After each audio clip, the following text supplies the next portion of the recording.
লামডিং এর দিকে। রেল শহর লামডিং নর্থ ইস্টের ক্ষেত্রে অত্যন্ত গুরুত্বপূর্ণ একটি কানেক্টিং পথ। সেখানে ইতিমধ্যে রেল কর্মীদের ঘিরে যে বক্তব্য উঠে আসছে, লামডিং এ ডিজেল শেডে রেল কর্মীদের বদলি, লামডিং ডিজেল শেডে রেল কর্মীদের বদলি 25 কোটি টাকা খরচ করে ডেমো শেড তৈরি করলেও বাড়েনি কর্মীর সংখ্যা। 25 কোটি টাকা খরচ করে ডেমো শেড তৈরি করলেও বাড়েনি কর্মীর সংখ্যা। ডেমো শেডে মাত্র 5 থেকে 6 জন কর্মী। পরিত্যক্ত রেল কোয়ার্টারে বসে মদ, জুয়া, ড্রাগসের আসর। নিউজ লাইভ বাংলার ক্যামেরায় সেই চাঞ্চল্যকর ছবি। 25 কোটি টাকা খরচ করে ডেমো শেড তৈরি করলেও বাড়েনি কর্মীর সংখ্যা। ডেমো শেডে মাত্র 5 থেকে 6 জন কর্মী, যেখানে প্রত্যেক দিন চলছে মদ জুয়ার আসর একেবারে প্রকাশ্যে। লামডিং এর মতন স্টেশন নর্থ ইস্ট ফ্রন্টিয়ারের ক্ষেত্রে অন্যতম যে শহর, রেল শহর হিসেবে পরিচিত এই লামডিং, সেই লামডিং এ 25 কোটি টাকা খরচ করে ডেমো শেড তৈরি করা হয়েছিল, কিন্তু সেখানে বাড়েনি একদিকে কর্মীর সংখ্যা। ডেমো শেডে মাত্র 5 থেকে 6 জন কর্মী। অন্যদিকে চলছে নেশার রমরমা আসর। সন্ধ্যে ঘনিয়ে এলেই সেখানে চলছে নেশার রমরমা। লামডিং এর ডিজেল শেডের রেল কর্মীদের বদলি, সব মিলিয়ে পরিস্থিতি এখন কোন জায়গায়? আমি সরাসরি চলে যাব এই মুহূর্তে। আমার সাথে আমি যাব আমাদের প্রতিনিধির কাছে। তবে এই মুহূর্তে দাঁড়িয়ে যে ছবির দিকে আমরা নজর রাখছি, লামডিং এর ছবি দেখাচ্ছি, যেখানে ডেমো শেডে মাত্র 5 থেকে 6 জন কর্মী। ডেমো শেডে মাত্র 5 থেকে 6 জন কর্মী। লামডিং ডিজেল শেডে রেল কর্মীদের বদলি। এবং দেখুন এই মুহূর্তে যে ছবি দেখাচ্ছি, দেখুন একবার, যেখানে রেল কর্মীদের বসার জায়গা, যে শেড তৈরি করা হয়েছে, যে জায়গা সেখানে রয়েছে, সেটা বর্তমানে নেশার একেবারে আতর ঘরে পরিণত হয়েছে। নেশার আতর ঘরে পরিণত হয়েছে। আমি দেখাচ্ছি সেই ছবি, যেখানে একেবারে গোল গোল করে সার্কেল করে দেওয়া হয়েছে, যেখানে লামডিং এ একদিকে ডিজেল শেডের রেল কর্মীদের বদলি, ঠিক অন্যদিকে 25 কোটি টাকা খরচ করে ডেমো শেড তৈরি করা হলেও সেখানে বাড়েনি কর্মীর সংখ্যা। ডেমো শেড, সেখানে 5 থেকে 6 জন কর্মী। পরিত্যক্ত রেল কোয়ার্টার দেখাচ্ছিলাম, পরিত্যক্ত রেল কোয়ার্টারের ছবি, সেখানে বসছে মদের আসর। দেখুন এই মুহূর্তে সেই ছবি, পরিত্যক্ত রেল কোয়ার্টার, সেখানে মদের আসর। টেলিফোন সরাসরি রয়েছে আমাদের সঙ্গে তন্ময় দে, লামডিং থেকে রয়েছে তন্ময়, এই মুহূর্তে লামডিং এর যে পরিস্থিতি, নর্থ ইস্ট ফ্রন্টিয়ারের ক্ষেত্রে অন্যতম রেলের শহর লামডিং বলেই পরিচিত, আর সেই লামডিং এখন প্রকাশ্যে এভাবে চলছে মদ জোয়া রমরমা। কি বলবে, এতটা বেহাল হাল কেন?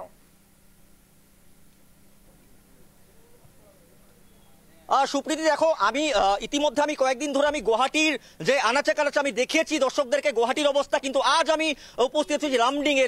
যেই লামডিং আসামে বিখ্যাত না, সেই যেই লামডিং ভারতবর্ষে বিখ্যাত, আর এই লামডিংকে কিন্তু রেল নগরী বলে বলা হয়। কিন্তু আজ লামডিং এর যারা জনতা, লামডিং এর যারা আম জনতা, তারা কিন্তু আজ বিপদে, আর তাদের বিপদের সময় আমরা তাদের কাছে দাঁড়িয়েছি। নিউজ লাইভ বাংলা আর তন্ময়, আমি এসে উপস্থিত হচ্ছি লামডিং এ।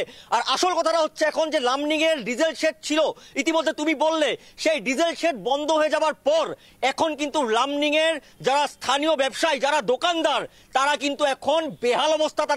তাদের কিন্তু পেটে ভাতে মারার যে চেষ্টা, সেই চেষ্টা করছে এখন উত্তর পূর্ব সীমান্ত রেলওয়ে। কারণ কেন্দ্র সরকার দিকে কিন্তু কোটি কোটি টাকা খরচা করে বানিয়েছিল, ডিজেল শেড যাওয়ার পর বানানো হয়েছিল ডেমো শেড, কিন্তু সেই ডেমো শেড এখন এমনি পরিত্যক্ত, সেখানে কেউ নেই। আর ডেমো শেড, আমি বলছি যে কোটি কোটি টাকা দিয়ে বানানো হওয়ার পর সেই ডেমো শেড এখন এমনি পড়ে আছে, যার ফলে এখন যাদের উপর ভরসা লামডিং এর ব্যবসায়ীরা, যে রেল কর্মী, সেই রেল কর্মী এখন নেই। এর জন্য এখন বেহাল অবস্থা লামডিং। আমি এখন লামডিং এ আছি, আর আমার সাথে দেখছেন লামডিং এর আম জনতা, যাদের পক্ষে নিউজ লাইভ বাংলা আর যাদের পক্ষে আমি তন্ময়। দাদা, কি বলবেন, প্রথমে কি অসুবিধা? নমস্কার।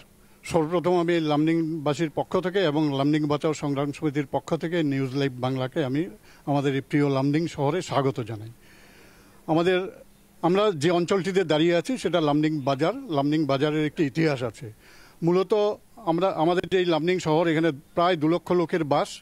এই শহরটির গোড়াপত্তন হয়েছিল প্রায় 150 বছর আগে, এবং আমাদের এই বাজারটিরও গোড়াপত্তন হয়েছিল 150 বছর আগে। আমরা যদি লামডিং সম্পর্কে এবং লামডিং এই বাজার সম্পর্কে জানতে চাই, তো কিছু ইতিহাস জানতেই লাগবে। মূলত এটা ছিল জঙ্গলাকীর্ণ অঞ্চল। ব্রিটিশরা প্রায় 150 বছর আগে এখানে লামডিং স্টেশনের গোড়াপত্তন করে। সেই লামডিং স্টেশনের গোড়াপত্তনের সাথে সাথে এই লামডিং বাজার প্রতিষ্ঠা হয়। লামডিং বাজারের যারা ব্যবসায়ী এখন যারা আছেন তাদের পূর্বপুরুষরা এখানে ব্যবসা করতেন, ওরা কিন্তু স্বেচ্ছায় কেউ আসেনি। তখন ভারতবর্ষ স্বাধীন হওয়ার আগে ব্রিটিশরা এখানে, একটু সংক্ষেপে বললে আমি আরো কয়েকজন আছে ঠিক আছে, একটু ইতিহাস না জানলে তো বুঝতে পারবে না লোকে। ব্রিটিশরা আমাদের এখানে আমরা যারা আছি আমাদের পূর্বপুরুষদের নিয়ে আসে রেল চালানোর জন্য এবং ব্যবসা বাণিজ্য করার জন্য। আর এই যে বাজারটি, এই বাজারটি রেলওয়ে বাজার, এই মাটিটি রেলওয়ের মাটি। রেল এই মাটিটি আমাদের ব্যবসায়ীদের দিয়েছিল ব্যবসা করার জন্যে। এখন রেল বিভিন্ন কারণে, রেল যদি এখান থেকে তাদের প্রতিষ্ঠানগুলো উঠিয়ে নিয়ে যায় তো আমাদের এই বাজারটি একেবারে অন্ধকারে পরিণত হবে। তদ্রূপ এটা হয়েছে। এটার মূল কারণ হচ্ছে তিনটি। একটি হচ্ছে রেলওয়ে বর্তমান যে প্রশাসন আছে তাদের অনীহা, এবং তারা এখানকার এই বাজারের যে দায়িত্ব, এই বাজারের যে ইম্পর্টেন্স সেটা অগ্রাহ্য করা। তারা এখান থেকে যখন আমাদের এই গজ কনভার্সন হয়, যখন গজ কনভার্সনের সাথে সাথে এখান থেকে আগে যে পুরনো ডিজেল শেড ছিল, এমজি ডিজেল শেড ছিল, এটা উঠে যায় এবং এখানে ডিজেল শেড একটি স্যাংশন হয়েছিল। ডিজেল শেডটি আমরা বিভিন্ন সময়ে আমরা আন্দোলন করেছি। এই আন্দোলনের ফলপ্রসূতে ডিজেল শেড এখানে স্থাপন করা হয়, কিন্তু সেটা সেভাবে এখনও অ্যাক্টিভেট হয়নি। আরেকটি কথা, এখানে একটি রেলওয়ে জাংশনে, রেলওয়ে স্টেশনের ইম্পর্টেন্স হয় এখানে যদি মেনটেন্যান্স পিট লাইন থাকে। সেই 2013-তে এখানে রেলওয়ে অথরিটি এখানে মেনটেন্যান্স পিট লাইন করেছে, কিন্তু এখনো কোনো স্যাংশন করেছিল, আমার কাছে কাগজ আছে, কিন্তু ষড়যন্ত্র করে কনস্পিরেসি করে সেই পিট লাইন, লামডিং এর স্যাংশন হওয়া পিট লাইন, সেটা কামাখ্যায় নিয়ে যায়। সেই একদম আমি প্রথমে দেখাবো যে আন্দোলন করেছিল লামডিংবাসী। দেখুন আমার হাতে এই কাগজ আছে, আন্দোলন করেছিল, উনারা আন্দোলন করেছিল লামডিং এর চিহ্ন, লামডিং এর ভালোর চিহ্ন। কিন্তু কি করলো রেল বিভাগ আজকে দেখতে পাচ্ছেন, আমি দেখাচ্ছি। আমি যদি বলি সুপ্রীতি, পিসিআর যদি ভিজুয়ালস দেখায়, আমি দেখেছিলাম, আমি কিছুক্ষণ আগে গেছিলাম, সেই পিট লাইনের অবস্থা আমি দেখিয়েছি। কোটি কোটি টাকা খরচা করে পিট লাইন বানিয়েছে। কোয়ার্টার, যারা এখানে রেল কর্মীরা ছিল কোয়ার্টার, সেই কোয়ার্টারে কি চলছে আমি দেখিয়েছি। আর আমাদের এই ভিজুয়ালস আমি বলবো পিসিআর কে দেখাতে। আর আমার হাতে যে কাগজ আছে সেটা লামডিংবাসীদের প্রতিবাদ, আর লামডিংবাসীদের যে প্রতিবাদ, সেই প্রতিবাদের পরে কিন্তু বানিয়েছিল। আমি দাদা আপনার কাছে যাব। এখন কি দুরবস্থা, আপনাদের বাজার দেখছি খালি বাজার। আমি আমাদেরকে অভিযোগ করছে বাজারে লোকই আসছে না, কারণটা কি? লোক তো নেই, বাজারের অবস্থা খুব খারাপ। কারণ এখান থেকে অনেক স্টাফ ট্রান্সফার হয়ে গেছে, লোক ট্রান্সফার আসেনি। আজকে যেহেতু ডিজেল শেড, ডেমো শেড এখানে বানানো হয়েছে, কিন্তু এটাকে ইমপ্লিমেন্ট করা হয়। ডেমো শেডের কথা বলছেন, আমি আমার সহযোগী, আমার সতীর্থ ধীরাজ আছে ডেমো শেডে। ধীরাজ, ডেমো শেডটা দেখাও একটু দর্শকদেরকে, তারপর আমি যাব আবার লামডিংবাসীর সঙ্গে আসবো। ধীরাজকে আমি অনুরোধ করবো, ধীরাজ সেই ডেমো শেড দেখাও আমাদের দর্শকদেরকে। ধীরাজ,